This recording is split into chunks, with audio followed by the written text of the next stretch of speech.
Alrighty everyone, today we're going to go over 5 items that I personally recommend you grab yourself inside of Dragon Blox. We're also going to cover how to get the items themselves. So without further ado, let's get into it. Okay, so the first item that I have on this list and in number 5 is going to have to be the Droid Tail. Probably not one that you expected to be on this list whatsoever, but the Droid Tail is an absolutely underrated item. This item is super amazing. And it's not because of the amount of health or damage it gives you, it's simply the energy. That 2000 energy is absolutely ridiculous. No other item in the game gives that much energy.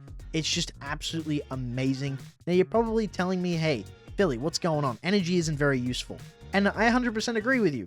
Energy isn't that great of a stat, but when you're farming bosses and you're flying around big worlds like the Droid world and also the main world, you can run out of energy all the time and you have to keep stopping to recharge, and that can be really annoying. It can also slow down your progress big time, so that's why I recommend the Droid Tail at number 5. Now, if you want to know how to get the Droid Tail, all you have to do is come and make your way over to the Droid world over here, the main spawn, and then just fly down simply over here to this platform right over here, and all you have to do is kill the boss that spawns here, and he has a 2% drop chance of giving you the item. Okay, so in the number 4 spot, we have the Energy Scythe. Now, the Energy Scythe is by far the best weapon in Dragon Blox, and it's just earned that spot through time, honestly.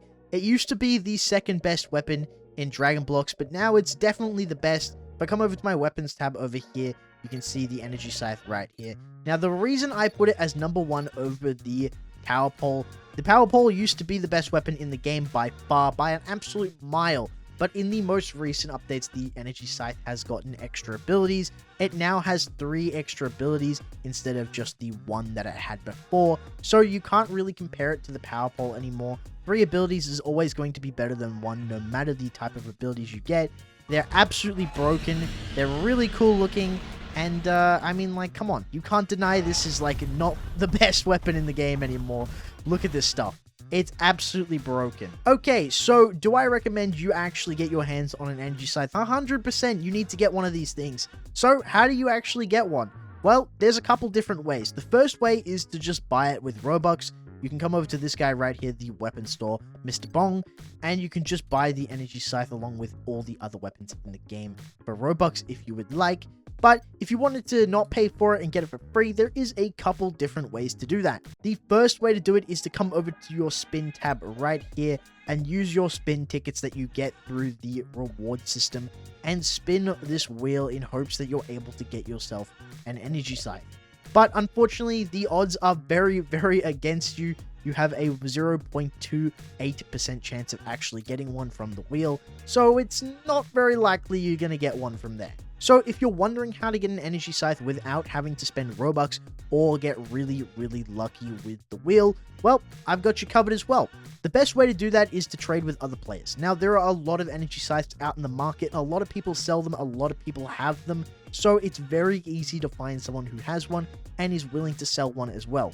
I recommend you join the Discord server, my Discord server, and this game's Discord server in order to trade with people. It will make your life a lot easier, trust me. Okay, so the next thing that we have is back over in the Droid world. For the number 3 slot, I'm going to have to put the Droid Tank.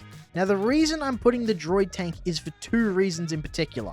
So the first reason is the 750 flat damage you get just for existing with this item. It's super overpowered.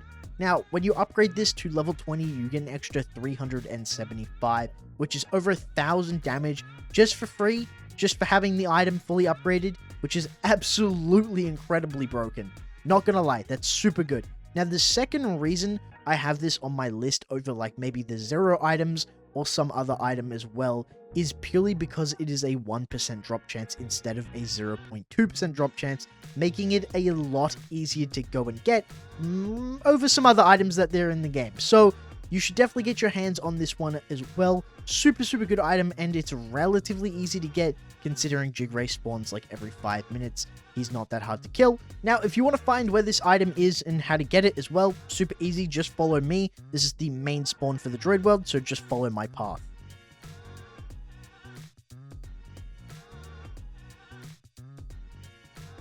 And there we go. So he'll just spawn here like that, and then you can just go ahead and kill him.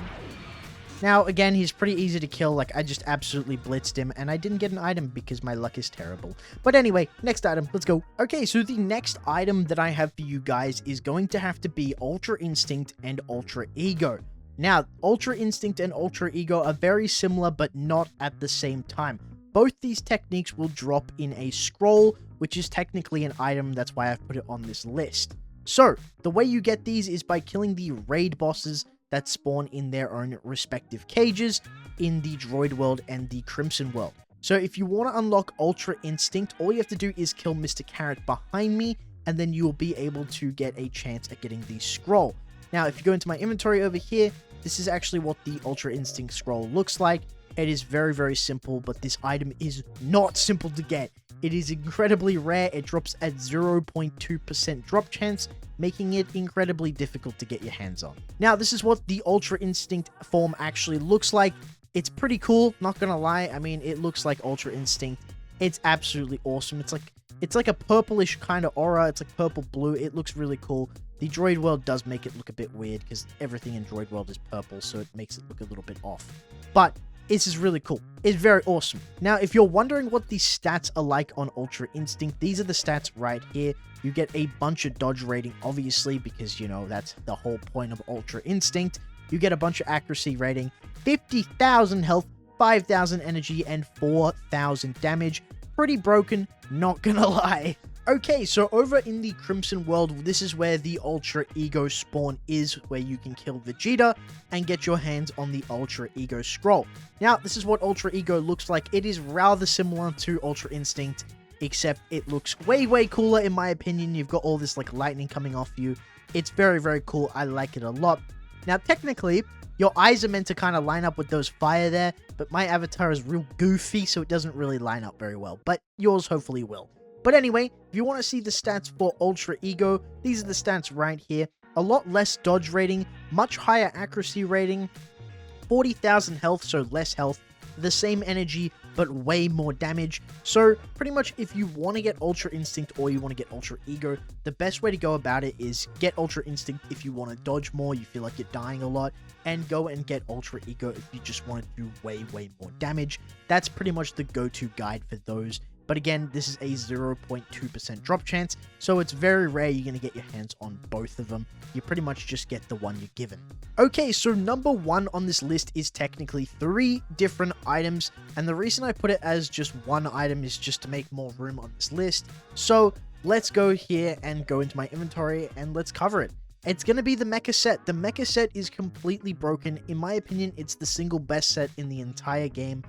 You get the best helmet, you get the best jacket, and you get the best, like, pants. Super, super broken, as I said before, and the reason it's overpowered is because of the amount of health this set gives you.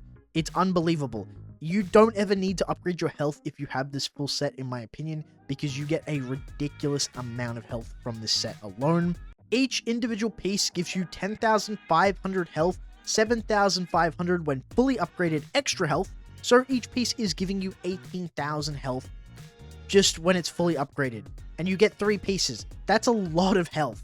Not to mention that when you have more than one piece of the mecha set, you get set bonuses, which is even more health, right? And you get a thing called skill cooldown, which makes it so you can use your skills 20% faster, which again is completely and utterly busted beyond bloody belief. The only problem with this set is how difficult it is to get. The reason it's like one of the hardest sets in the game and the best set in the game is because of how hard it is to get. So the way you get this set is very, very simple. You come across to the main world and you come across to this big battle arena. You kind of can't miss it unless you're an idiot. So the way this works is every 20 minutes you hop on this plate and you can summon in here to fight the mecha boss. Now the mecha boss is relatively easy to kill if you're a higher level, but if you're a lower level, which most people that do the mecha raid are lower levels, it's not easy at all, and it's very, very difficult. And this guy will drop each piece at a 0.2% drop chance, making it absurdly difficult to get all 3 pieces, but I mean, once you do, it's worth it, because obviously it's really, really overpowered. But thank you guys so much for watching. As always, that is my 5 favorite and best items inside of Dragon Blox. Let me know what you guys want to see below in the comment section. and tell me what items you guys think should have deserved a spot on this list. I'm always happy to hear what your opinions are, so let me know.